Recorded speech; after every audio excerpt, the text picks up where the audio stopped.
किसने मना किया कि रसूलुल्लाह से मोहब्बत नहीं होनी चाहिए? रसूलुल्लाह से मोहब्बत तो हमारे ईमान का हिस्सा है। जिसके अंदर रसूल की मोहब्बत नहीं वो मुसलमान ही नहीं।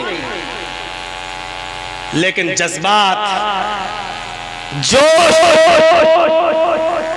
और उस जोश में हम ये भूल गए कि इस वक्त कौन लोग हमारे सरों पर मुडलाए हुए हैं और कौन लोग बैठे हुए हैं, ये हम भूल गए। अल्लाह के नबी भी अपने सहाबा के साथ निकले थे, मदीने से चल चुके थे, हुदैबिया के मकाम पर पहुंच चुके थे। और यहाँ जितने लोग बैठे, पूछिए हज करने गए होंगे, उम्रा करने गए होंगे, हुदैबिया का मकाम देखा है? मैं भी सन 1914 में मैं भी 2014 में अपने वालिद साहब के साथ गया था हज करने के लिए और अपनी वालिदा के साथ। मैं हुदैबिया के मकाम को देख चुका हूँ। मक्के से कोई 7 मील की दूरी पर मदीने से चले अल्लाह के रसूल और आपके सहाबा, जिसमें अबू बकर भी हैं, उमर भी हैं, हजरत अली भी हैं, बड़े बड़े सहाबा मौजूद हैं। ये काफिला मदीने से चला। आजकल की तरह ये जमाना नहीं था कि मौलाना जगजीत साहब पटना से 1 बजे दिन में वंदे भारत पे बैठे और शाम को 7 बजे आपके किशनगंज में उतर गए और जलसे में आके कह रहे कि सफर बहुत लंबा था, बहुत थक चुका हूं, तबीयत खराब है। ये वो दौर नहीं था। घोड़े का सफर, खच्चर का सफर, ऊंट का सफर, लाइटों का जमाना नहीं। रास्ते में कितनी तकलीफ से गुजरना हुआ होगा आपको। और 300 मील तकरीबन 450 किलोमीटर का सफर करके हुदैबिया के मकाम पर आकर रुक गए। बरेली के लोगों की तरह अल्लाह के नबी के सहाबा में ऐसे लोग थे जो ये कह रहे थे कि अल्लाह के रसूल, नहीं हम तो आए हैं तो उम्रा करके जाएंगे, या तो मरेंगे या मारेंगे। और नबी के सहाबा मौत से पीछे हटने वाले नहीं थे। वो ऐसे थे कि कोई कहता था कि आए खुबैब, आज तक तो मैं भी अच्छा लगता होगा कि मैं बच जाऊं और मेरी जगह मोहम्मद फंस जाएं। तो हजरत खुबैब ने कहा कि मैं ये भी नहीं चाहता हूं कि मेरे पैर में, अल्लाह के रसूल के पैर में कांटा चुभो दिया जाए और मेरी जान बच जाए। अगर मुझसे कहोगे कि सिर्फ अपने पैर में कांटा चुभो लेने दो, मैं मोहम्मद को छोड़ दूंगा, तो अल्लाह की कसम मैं मोहम्मदुर रसूलुल्लाह सल्लल्लाहु अलैहि वसल्लम के पैर में कांटा भी नहीं चुभोने दूंगा, अपनी जान दे दूंगा, लेकिन नबी के पैर में कांटा भी चुभाने की इजाजत नहीं दूंगा। इतनी मोहब्बत थी सहाबा को। हजरत उमर कह भी रहे हैं, हजरत उमर थोड़े जज्बाती, जोश, अल्लाह के रसूल इतनी दूर से आए हैं, हम रुक जाएंगे? इधर मक्के में ऐलान कर दिया गया, कोई भी आए कत्ल कर दो, किसी को आने नहीं दिया जाएगा। अल्लाह के नबी और आपके सहाबा हुदैबिया के मकाम पर रुक जाते हैं। अब सुनिए मुसलमानों, फितना किस तरीके से रोका गया। और हमारी ये बात बहुत काम आएगी। ये जलसा दीनी है, हम दीनी बात बताने आए हैं और जनाब मोहम्मद रसूलुल्लाह का उसूल बताने आए हैं। शरीयत ने हमें फसाद के, झगड़े के, नाइत्तेफाकी के, इख्तिलाफ के माहौल में भी हमारी रहनुमाई फरमाई है कि हमें किस तरीके से इन तमाम चीजों से निपटना है। इसलिए हम शरीयत का प्रचार आपके सामने करने के लिए आए हैं। अल्लाह के नबी सल्लल्लाहु अलैहि वसल्लम हुदैबिया के मकाम पर रुक जाते हैं और एक सहाबी को मक्के भेजते हैं, जाओ हालात का जायजा लेकर आओ, बात करके आओ। तो मक्के के लोगों ने क्या कहा, आप आए हो बात करने, बात तो बैठकर होगी और मक्के में नहीं आने दिया जाएगा, बातचीत के जरिए मसला हल होगा। कहा गया तो बताइए बातचीत कैसे होगी? कहा जिस जगह पर मोहम्मद और उनके साथी मौजूद हैं उसी जगह पर बात होगी, मक्के में बात नहीं होगी। कहा ठीक है। कुरैशियों का, मक्के वालों का एक वफद तैयार हुआ, एक जमात तैयार हुई और उनका सरदार बनता है सुहैल। बुखारी की रिवायत पढ़िए, उनका सरदार कौन बनता है? सुहैल। अपने चंद साथियों को लेकर हुदैबिया, जहां अल्लाह के नबी मौजूद थे, वहां ये काफिला आता है, ये वफद आता है और अल्लाह के रसूल से गुफ्तगू करता है। जहां गुफ्तगू होती है, काफिर काफिरों की तरफ से कौन बात करेगा? आवाज आई सुहेल का, और कोई नहीं बोलेगा। ठीक, बातचीत तभी अच्छी होती है जब तुम्हारे पास कोई एक आदमी हो और हमारा भी एक आदमी हो। हम लोग सुनेंगे लेकिन बात तुम्हारा एक आदमी हमारा एक आदमी। काफिरों की तरफ से किसको तैयार किया गया? सुहेल। और कहा कि मुसलमानों तुम्हारी तरफ से कौन बात करेगा? लोगों ने, सहाबा ने जवाब दिया हमारे नबी जनाब मोहम्मद रसूलुल्लाह सल्लल्लाहु अलैहि वसल्लम। कहा ठीक है, इन दोनों में गुफ्तगू होगी, तुम्हारे आदमी भी सुनेंगे हमारे आदमी भी सुनेंगे। अब गुफ्तगू शुरू होती है। सुहेल ने कहा ठीक है, आप लोग मक्के में पैदा हुए, आपके आबा व अजदाद मक्के में पैदा हुए, आपकी जमीनें मक्के में मौजूद हैं, आपके रिश्तेदार मक्के में मौजूद हैं, हमें कोई एतराज नहीं है, लेकिन इस साल हम आपको उम्रा नहीं करने देंगे। अब शर्त लगती है। अब देखिए शर्तें सब नाजायज, एक भी शर्त जायज नहीं, सारी शर्तें नाजायज। जिस नाजायज शर्त में पहली शर्त क्या है? आप मदीने से यहां तक आए हैं, अब यहां से वापस लौटकर मदीने चले जाओ। ये नहीं कहा आप आ ही गए हो तो उम्रा कर लो, ये नहीं कहा। इस साल आपको वापस जाना होगा, आप और आपके सारे साथियों को वापस जाना होगा। हम आपको इस साल उम्रा नहीं करने देंगे, आइंदा साल आप और आपके सहाबा आ सकते हो। पहली शर्त यह है कि इस साल वापस जाओ। मंजूर है तो लिखो। मोहम्मद रसूलुल्लाह सल्लल्लाहु अलैहि वसल्लम ने जिद नहीं की। आपने फरमाया सुहेल मुझे तुम्हारी ये शर्त मंजूर है, चलो इस साल हम वापस चले जाते हैं, नहीं करेंगे उम्रा, लेकिन अगली साल तो आ सकते हैं, आइंदा साल नेक्स्ट ईयर तो आ सकते हैं। सुहेल ने कहा नेक्स्ट ईयर अगली साल आपको आने की इजाजत है, इस साल नहीं। पहली शर्त लिख ली गई, इस साल वापस जाएंगे, इस साल उम्रा नहीं करने दिया जाएगा। ठीक है, पहली शर्त तय हो गई। दूसरी शर्त काफिरों ने लगाई, आए मोहम्मद दूसरी शर्त यह है कि आइंदा साल आप उम्रा करने के लिए आएंगे और आपके सहाबा उम्रा करने के लिए आएंगे, तो मक्के में 3 दिन से ज्यादा रहने की इजाजत नहीं दी जाएगी। बिल्कुल वही मामला, इस मुल्क को आजाद हमने कराया, सबसे ज्यादा खून मुसलमानों ने बहाया। आज भी इंडिया गेट पे चले जाइए, 95,000 लोगों में 65,000 सिर्फ मुसलमानों के नाम आपको मिलेंगे स्वतंत्रता सेनानी में, इस जंग की आजादी में, आजाद कराने में इस भारत को। लेकिन हम ही से कहा जा रहा है कि तुम ही को कागज दिखाना होगा, तुम इस देश के बाशिंदे हो या नहीं, तुम इस मुल्क के अंदर रहने वाले हो या नहीं। बिल्कुल वही षड्यंत्र, वही कैफियत हम ही से कहा जा रहा है। हमारी जमीन, हमारे आबा अजदाद सब मक्के में पैदा हुए, हमारी जमीनें मक्के में मौजूद, हम मक्के में पैदा हुए और हम ही से कहा जा रहा है 3 दिन से ज्यादा रहने की इजाजत नहीं। ऐ मोहम्मद सल्लल्लाहु अलैहि वसल्लम, आपको और आपके साथियों को मक्के में 3 दिन से ज्यादा रहने की इजाजत नहीं होगी, वो भी आइंदा साल। इस साल तो बिल्कुल नहीं, आइंदा साल आ सकते हो, लेकिन 3 दिन से ज्यादा मक्के में रहने की इजाजत नहीं होगी। आपने कहा अली लिख दो, मुझे सुहेल की इन काफिरों की तरफ से ये शर्त भी मंजूर है, हम आएंगे और उम्रा करके सीधे वापस चले जाएंगे मदीने, हम मक्के में 3 दिन से ज्यादा नहीं रुकेंगे, मुझे तुम्हारी ये शर्त भी मंजूर है। अगर अल्लाह के रसूल ये कहते क्यों नहीं रखा जाएगा, क्या मेरी जमीन नहीं है मक्के में, क्या हमारे रिश्तेदार नहीं है मक्के में, तो क्या गलत बात थी? सही बात थी, लेकिन कभी कभी सही बात से भी समझौता करना पड़ रहा है। आपने फरमाया ठीक है, मुझे तुम्हारी ये दूसरी शर्त भी मंजूर है।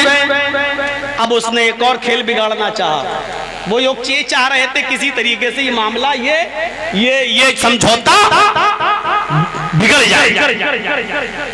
तीसरी शर्त काफिरों ने ये लगा दी, आए मोहम्मद आप और आपके सहाबा मक्के में जब आइंदा साल दाखिल होंगे तो तलवार लेकर आ सकते हैं, लेकिन आप और आपके साथियों की तलवार मियान के अंदर रहेगी और मेरे आदमी मक्के में खुली हुई तलवारें लेकर घूमेंगे। कितनी नाजायज शर्त, कितनी नाजायज शर्त। मेरे आदमी मक्के में खुली हुई नंगी तलवारें लेकर घूमेंगे, लेकिन आप और आपके साहबा तलवार तो ला सकते हो, लेकिन तलवार मियान के अंदर रहेगी। अल्लाह के नबी ने इस समझौते पर भी साइन किए, तस्लीम करते हुए फरमाया, आए सुहैल, हम लड़ने के इरादे से आएंगे ही नहीं, इसलिए हमें तुम्हारी ये शर्त भी मंजूर है। हम अपनी तलवारें मियान में रखेंगे, तुम अपनी तलवारें खुली हुई लेकर घूमना, हमें कोई मतलब नहीं है, हमारा इरादा लड़ने का होगा ही नहीं, हम तो उम्रा करने आएंगे और चले जाएंगे। तीसरी शर्त भी मान ली। आज एक मामूली आदमी नहीं मान सकता।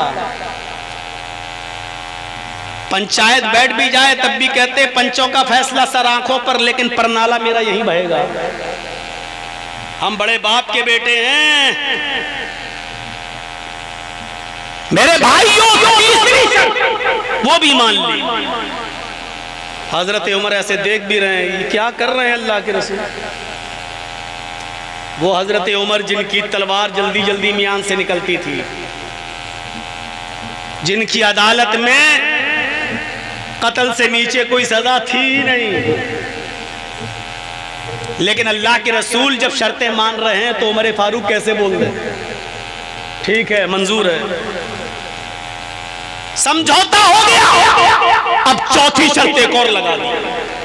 थोड़ा सा पंखा इधर भी कर दीजिए भाई, थोड़ा सा। पता नहीं अक्टूबर का लास्ट है, फिर भी तो सर्दी थोड़ी पड़ना चाहिए, लेकिन आज बहुत गर्मी लग रही है। तो मेरे भाइयों सुनिएगा, बहुत दिलचस्प बात। चौथी एक और शर्त लगा दी, किसी तरीके से तो मामला बिगड़े, और अल्लाह के रसूल बिगड़ने नहीं दे रहे। उन्होंने चौथी शर्त लगाई, है मोहम्मद हाँ एक शर्त और है। आपने कहा अब क्या है? कहा एक शर्त और है। कहा क्या? कि अगर मेरा कोई काफिर आदमी, मेरा कोई मक्के से आदमी अगर भागकर मदीने जाएगा और आप लोग अगर उसको पकड़ लेते हैं तो मेरा आदमी आपको वापस करना होगा, मेरा आदमी आपको लौटाना पड़ेगा। अगर कोई आदमी मक्के से भागकर मदीना जाता है और आप गिरफ्तार कर लेते हैं तो मैं जब चाहूं अपना आदमी ले सकता हूं, मेरा आदमी आपको वापस करना होगा। और आपका आदमी अगर मदीने से भागकर मक्के आया और हमने पकड़ लिया तो हम आपके आदमी को वापस नहीं करेंगे। आज के इस दौर में ये समझौता कोई कर सकता है? कोई तहरीक, कोई तंजीम, कोई गिरोह, और साथ में जोड़ दो कोई पार्टी, कोई खानदान, कोई नस्ल, इतना गिरकर कोई समझौता कर सकता है? मेरा आदमी अगर भागकर मक्के से मदीना आएगा तो आपको वापस करना होगा, लेकिन आपका आदमी अगर भागकर मक्के से मदीने से मक्का आएगा तो हम वापस नहीं करेंगे। अल्लाह के नबी जनाब मोहम्मद रसूलुल्लाह सल्लल्लाहु अलैहि वसल्लम फरमाते हैं, आए सुहैल मुझे तेरी ये शर्त भी मंजूर है। हजरत उमर ने कहा अल्लाह के नबी ये शर्त, मेरा आदमी ये वापस नहीं करेंगे और इनका आदमी मैं वापस करूं? अल्लाह के नबी ने फरमाया, आए उमर तुम नहीं जानते हो, जो मेरा हो जाता है वो जाने का नाम भी नहीं लेता। मेरा तो कोई आदमी जाएगा ही नहीं, और इनका अगर कोई आ भी जाएगा तो मेरे पास चंद दिन रहकर ऐसा अखलाक किरदार देखकर ऐसा हो जाएगा कि जाने के बाद भी वो मेरा ही रहेगा। मुझे आए सुहैल तेरी ये शर्त भी मंजूर है, ये भी मंजूर कर ली। और लिख दिया गया मुहम्मदुर रसूलुल्लाह को ये समझौता मंजूर है। सुहैल से कहा कि तुम भी दस्तखत कर दो। सुहैल ने जब पढ़ा तो अब एक और नाजायज शर्त, और इतनी खराब शर्त। उसने कहा हाय मोहम्मद सल्लल्लाहु अलैहि वसल्लम, इस पर रसूलुल्लाह लिखा हुआ, मैं आपको रसूल मानता ही कब हूं? रसूलुल्लाह का। लिखो मोहम्मद इब्ने अब्दुल्लाह को ये समझौता मंजूर है। अगर ये लिखोगे मोहम्मदुर रसूलुल्लाह को समझौता मंजूर है तो हम समझौता ही नहीं करेंगे।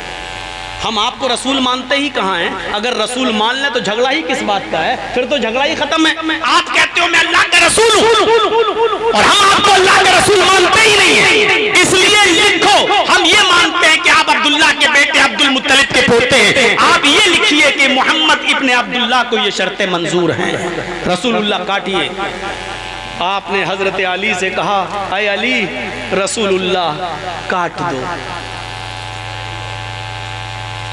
फसाद रोकने के लिए, खून खराबा रोकने के लिए लफ्ज़ रसूल तक कटवाने के लिए तैयार हो गए मोहम्मदुर रसूलुल्लाह। इससे ज्यादा कोई अमन पसंद इंसान होगा? इससे ज्यादा कोई अमन और शांति को चाहने वाला होगा? काश ये गोदी मीडिया मोहम्मदुर रसूलुल्लाह सल्लल्लाहु अलैहि वसल्लम के इस अमन वाले समझौते को पढ़ती, गौर करती और कहती और छापती और बताती कि मोहम्मदुर रसूलुल्लाह ने अमन कायम करने के लिए और शांति को बहाल करने के लिए लफ्ज़ रसूलुल्लाह तक कटवाने के लिए तैयार है।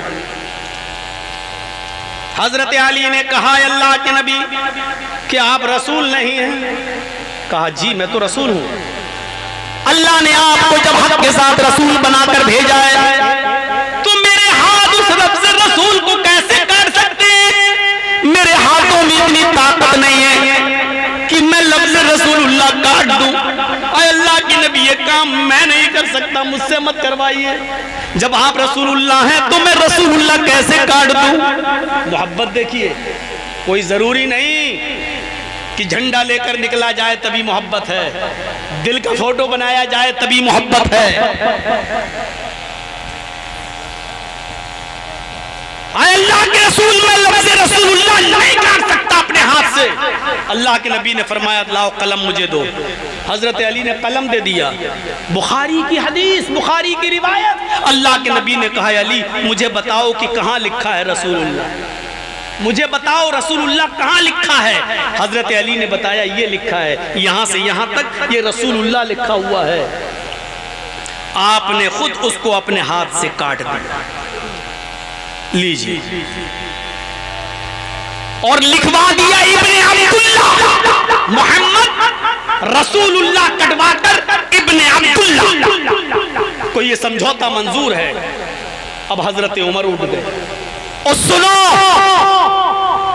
हमारे और आपकी तरह जज्बाती लोग नबी के साथ भी थे। हजरत उमर उठ गए और कहने लगे अल्लाह के रसूल क्या हम हक पर नहीं है?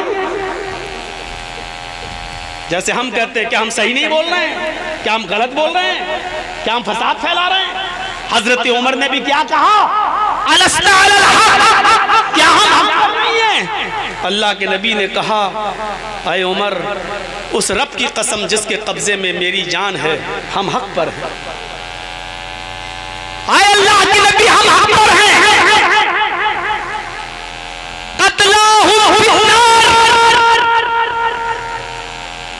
तो आप हमें जिहाद का हुक्म क्यों नहीं देते? आप हमें लड़ने का हुक्म क्यों नहीं देते? जब हम हक पर हैं तो लड़ने के लिए क्यों नहीं कहते?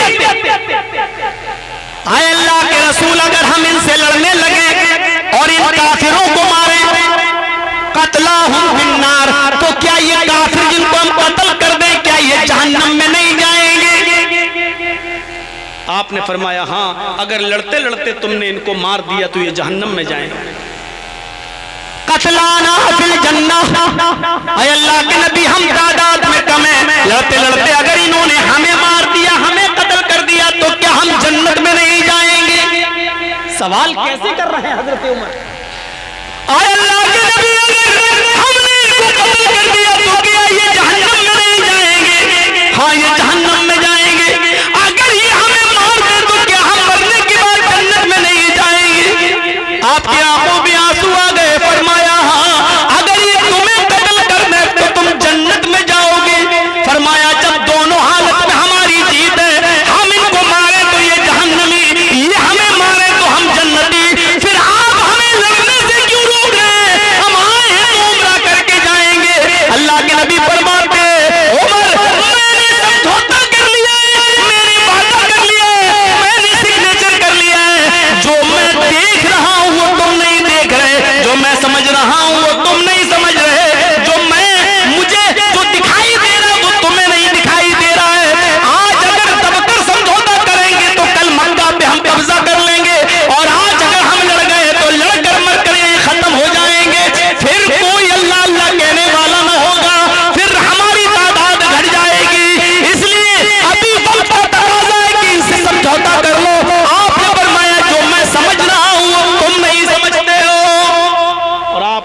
समझौता कर लिया और वापस चले गए और सारी शर्तें मान ली उन काफिरों की अल्लाह के नबी जनाब मोहम्मद रसूलुल्लाह सल्लल्लाहु अलैहि वसल्लम ने।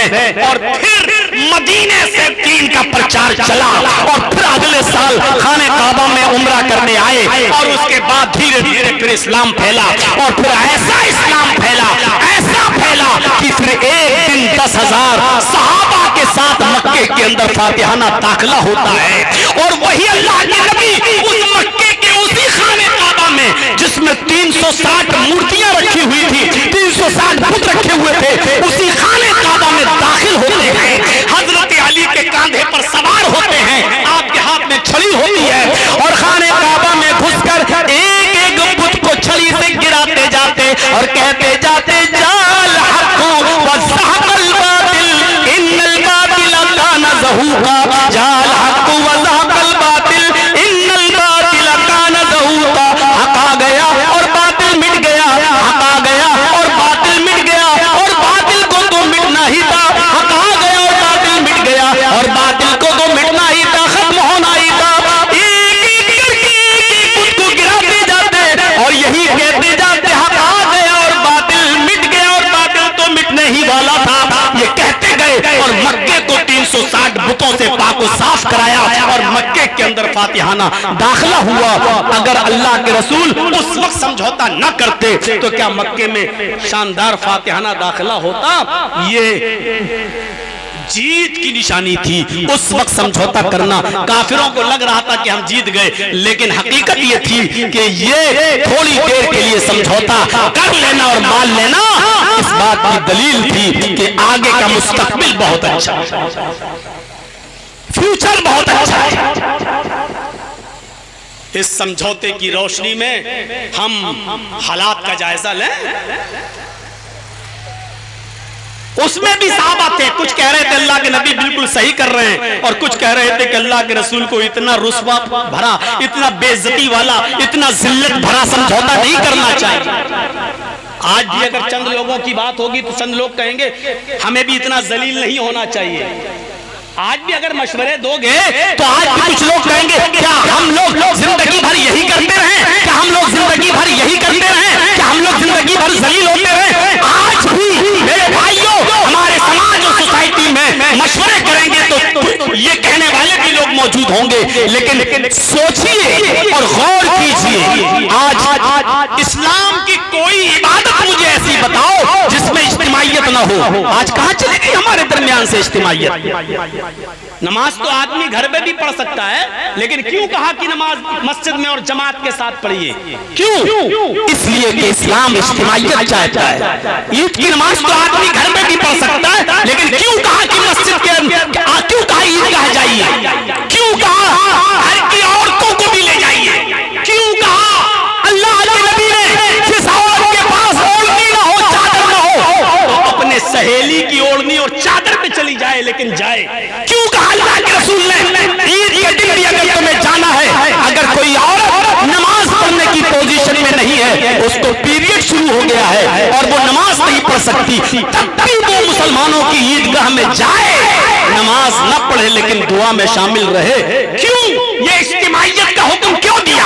लेकिन आज वो इज्तिमाइयत कहां चली जाती